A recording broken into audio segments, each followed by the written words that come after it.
WNST, Towson to London in the UK. We're throwing a big party on Saturday. We hope that you make it by our event at the Fox at XL in the Docklands area of East London. You get off on the Royal Victoria stop. We're just down the street. We'll be drinking and eating mushy peas, fish and chips, pints of lager and ales and all sorts of things from 11 until 2:52. Then we're taking the Emirates Air cable car across the River Thames to the O2 Arena.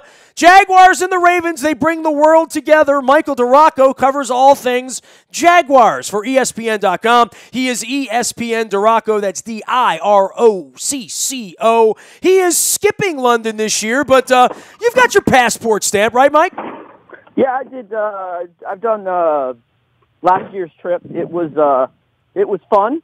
I enjoyed it. It was a little bit of a brutal travel schedule, as you will know, but it was a lot of fun.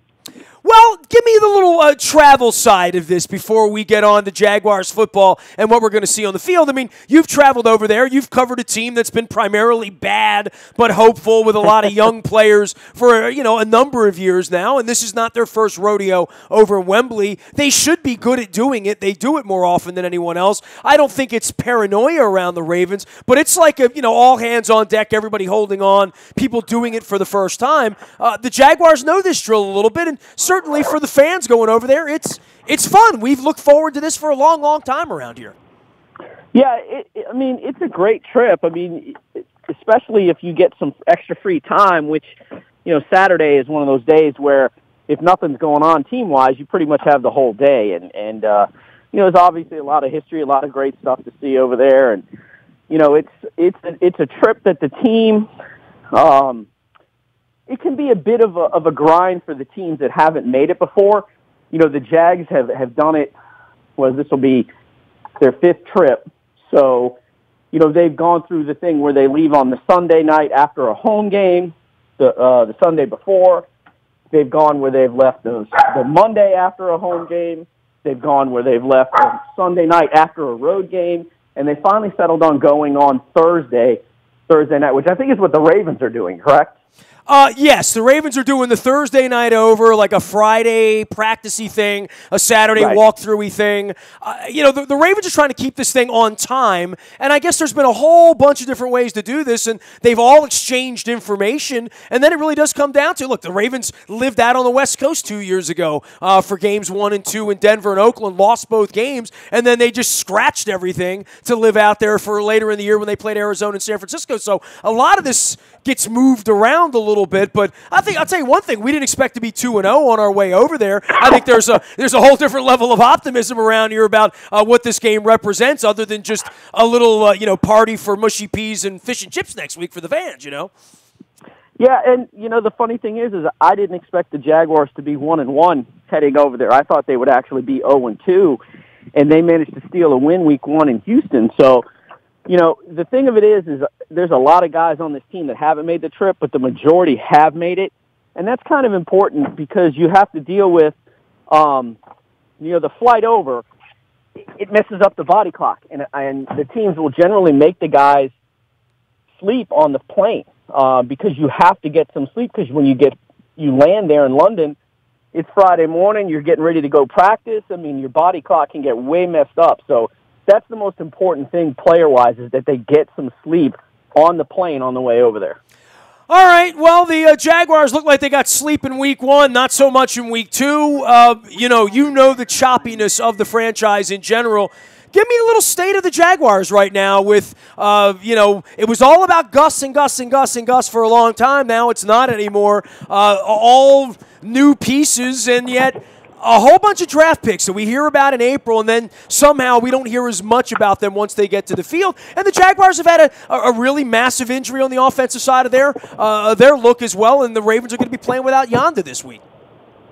Yeah, the first week it looked like they went to Houston, they won that game impressively, 10 sacks, and Leonard Fournette ran for 100 yards. I mean, it looked like everybody was talking about, well, maybe it was just Gus Bradley. Maybe that was the reason why this franchise over the last several years didn't make any progress. And then you see what happened on Sunday, and you realize, well, back to life, back to reality. because the Jaguars had the same issues on Sunday that they did last season and the season before. No consistency on offense, too many penalties. They couldn't get to the quarterback, and, it's all compounded by the fact that now they don't have Allen Robinson, their wide receiver, who tore an ACL in week 1, and now they lost their best downfield threat, the guy that legitimately scares defenses. So, unfortunately, their offense is even more plotting than it would have been with Allen Robinson. So it's not a good situation for them. They've got to figure out how to get something going down the field to kind of open things up for the run game, because otherwise teams are going to do what the Titans did yesterday on Sunday, and that's pretty much just line up, concentrate on stopping Fournette, Chris Ivory, and say, if you're going to beat us, it's going to have to be Blake Bortles throwing to Allen Hurns and Marquise Lee, and that's just not enough to get it done. He is Michael DeRocco. He covers all things Jaguars over here on the mainland. And, of course, the Jaguars and the Ravens meeting over in the UK this weekend. We're throwing parties, having fun, and going over there and trying to figure things out with our own football team. What were expectations on the Jaguars this year? I mean, I guess with the new regime coming in, let's just start with the fact of, is Blake Bortles going to be the quarterback next year, right? Like, these are the questions they have to answer. And in many cases, taking Gus's guys and some of them who've been injured in the past and make this thing something new, right? Something that sort of washes out all the 3-13s and 4-12s. Yeah, I think legitimately expectations, in June, May, June, were for this franchise to make some steps forward. They thought with the addition of Tom Coughlin, it would be a tougher, and Doug Marrone, it would be a tougher, more disciplined team. They were going to run the football. That was going to be their emphasis, take some pressure off of Bortles. He's thrown 37 times a game in his 3-year career, and that's just way too much. They wanted that well under 30. And then we see in the preseason, games 2 and 3, the offensive line was just horrible and just didn't create any space. And that, kind of knocked expectations back to, like a 4 or 5 win team.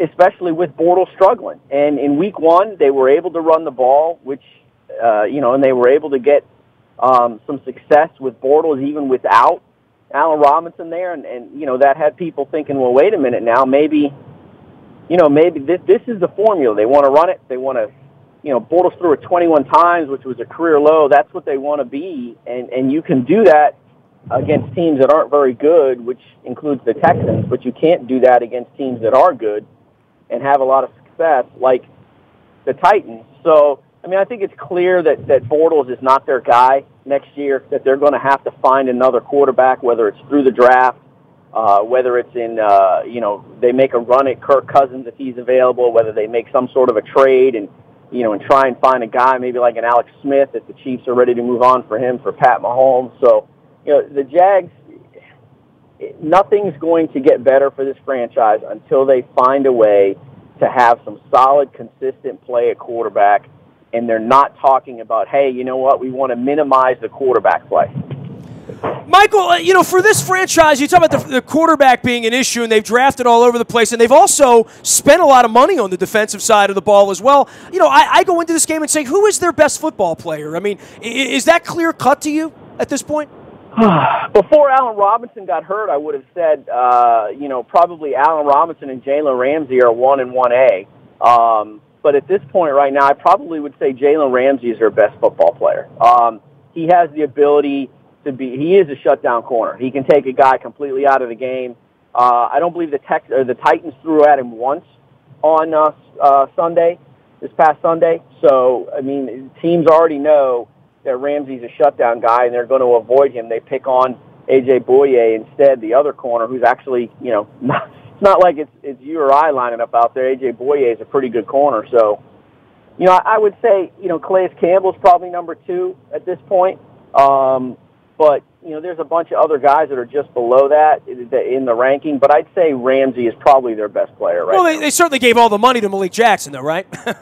Yeah, and you know what? I should have included Malik. That's an oversight on my part. Malik has been very, very good for this franchise since he's been here. So I would probably say, their 3 best players on defense are probably on defense, which is a problem. Now, I think eventually, by the end of the year, we'll probably be talking about Leonard Fournette being one of their 2 or 3 best players. But it's gonna take a little bit of time for him to kind of get rolling, and the Jaguars figure out how to really get him to have some success with that offensive line. Yeah, I mean, we're 2 hours into football for most of these teams, 2 games in, and it really is a week-to-week stock market. And saying last week we saw the win, and we're like, whoa, we got to go play Jacksonville in 2 weeks. Now you see this, but I think more than anything, you look at the Titans and their off-season press, and there was plenty of it for them and for Mariota and where they would be. They scuffled in week 1 at home against a team that we think's pretty good in Oakland, but kind of held serve. They're the class of that division right now. I mean, Houston and Indianapolis, it feels to me they've sort of fallen far from what the expectations of Luck was supposed to be, and Houston and never having a quarterback there but having that pounding defense, that they all feel like teams that are going to scuffle to win 8 games. Yeah, I was a big believer in the Titans going into the season, and I see no reason to change. The Texans, in addition to the quarterback issue, that offensive line is terrible. It's even worse than the Jaguars' offensive line. The Jags have issues on the offensive line and a quarterback.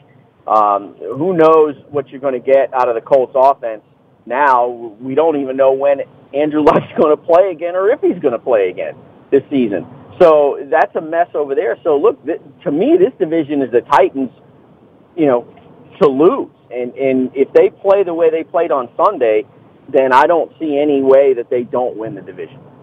He is Michael DeRocco. He is ESPN DeRocco, covering the Jaguars out on the web. You can find him out on Twitter as well, and tens of thousands of Jaguars do. What's the temperature down there these days for the football team? I mean, we get a little taste of it every couple of years. I come down there, sit in the pool, and I often wonder that I always say that can't last forever. I tell all the Jaguars guys that. I mean, you see this London pearl over here. We're going to see it, and Lord knows whatever the hell they did to the Chargers out there in L.A., which is going to continue to be a mess. We're not done moving franchises around in the NFL. No, but the London game, the annual London home game for the Jaguars is actually a huge benefit for this franchise because it accounts for about 15% of the team's local revenue. Now, they have a special deal with the NFL where they're allowed to market over there and sell sponsorships over there, and they get to keep that money. So that's a huge deal for them, and it keeps them here. It keeps them viable here. They still have some challenges that they have to work out, in terms of attendance and ticket sales and stuff like that. But most of that is related to the fact that this team hasn't had a winning season since 2007, haven't made the playoffs since 2007. So, they're stable in Jacksonville right now. I don't see this team moving. I still think that there's a world of stuff that has to get worked out before an NFL team could actually relocate to London. But I don't see the Jags being a candidate for relocation right now in the next decade or so. Well, we'll continue to monitor this. This London thing is a big deal, though, right? This is going to be a lot of fun for us. I mean, we've looked forward to this, and I think a 2-0 football team going over there is also part of this. The Ravens have been a bit of a surprise. I don't think anybody bought these tickets thinking, we would be feeling the way we're feeling about the football team headed over there. No, especially with the uncertainty surrounding Joe Flacco in the preseason. But that's look, Flacco gets a bad rap from a lot of people. I don't necessarily think he's an elite quarterback, but I certainly think that he's a quarterback that's going to win you games. We saw that he can win a Super Bowl. I really like the way he plays. He's a tough kid, and I think, look, he's going to give the Jags all kinds of problems because they've had trouble stopping him the last several times they've met. And really, if it weren't for a bogus, officials call 2 years ago, they wouldn't have won up there in Baltimore. You remember it was they should have called a penalty on Luke Jokel for not being set, but they didn't, and that allowed, a face mask penalty. So, that allowed the Jags to kick a field goal, 53-yard field goal to win the game. So, look, the Jags have had a ton of trouble with the Ravens, and I'm expecting that to continue. I think the Ravens win this game, and maybe not as easily as the Titans did, but certainly, by double digits. Love the way when you talk to me like that about 3-0 starts around here, Mike. That makes us very happy here. Hey, we got Pittsburgh, and then we got a trip to Oakland when we get back. So there's no rest in this league, but it is a great start. And, hey, 1-1s all over the place isn't such a bad thing for the league either, right? That certainly is better than some of the garbage we've seen out of the Jets or the 49ers or some of these teams that, the Browns being another one that are going to struggle to get 3 or 4 wins this year. I do think the Jaguars are going to be better this year, and I do fear them this week, but I do like that. I do like your confidence in the Ravens. Yeah, I was not a believer in this Jaguars offensive line after I saw them in the preseason, and they were a bit, chippy last week in the locker room, after they beat the Texans and ran for, 155 yards, I think it was, and didn't allow Bortles to be sacked. So they were a little chippy with us, talking about, you guys didn't believe in us, but we did. Well, I'm not expecting that this weekend. The way the offensive line played against the Titans is the way I expected it to look, and I think that's more the norm. So if they can't run the ball, they're dead in the water, and I think that's what we're going to see on Sunday in London. Well, you get to hang out in the Florida sunshine here this weekend. I hope that storm it steers clear of you by the end of the week. But not a bad place to be. Worse place to be than hanging out in Florida watching football this weekend instead of London. But we'll have a pint in your honor and some fish and chips and some mushy peas, and we'll do all that. And we are really looking forward to it. So great having you on. Always nice to visit with you, man. I hope to check in with you again later in the season, Mike. Absolutely, and enjoy your trip over the pond. Oh, we will. Across the pond. Across and back. Hope safely as well. ESPN Duraco, the way to find Michael Duraco, who covers the Jaguars down there in northern Florida as well. You can find me out in the bay at Toyota.com, Audio Vault 24 hours a day from anywhere in the world on your mobile device by downloading the TuneIn radio app. We do come in crystal clear from anywhere you happen to be. We're going to be on Facebook, Twitter, LinkedIn, Snapchat, Instagram, streaming live on our Facebook as well as our YouTube WNSTV channel from the streets of London and beyond, getting up on the game day on Sunday. Meanwhile, the radio will be percolating here as well. Luke's going over to London with us. You can find him, Luke, at WNST.net. He'll be on the backfields in Owings Mills. If there is any breaking news, you get that first on the WNST Tech Service. That's all brought to you by our friends at Coons Ford of Security Boulevard. Of course, Dennis Kolatzis will be here on Thursday driving you home from 3 until 5. It is the SSV on WNST. Nasty at WNST grabs me 11 a.m. on Saturday. Come say hello. Come visit. Bring some purple cheer. We've got a large group of spirited fans already to sort of half-pack the place there at the Fox at XL. The party begins at 11 a.m. We are taking the Emirates Air cable car across the River Thames to the O2 Arena at 2:52 p.m. So, reach out. Stay in touch. See you in London. I'm Nestor. We are WNST.net, AM 1570, and WNST Towson, Baltimore. And we never stop talking Baltimore sports.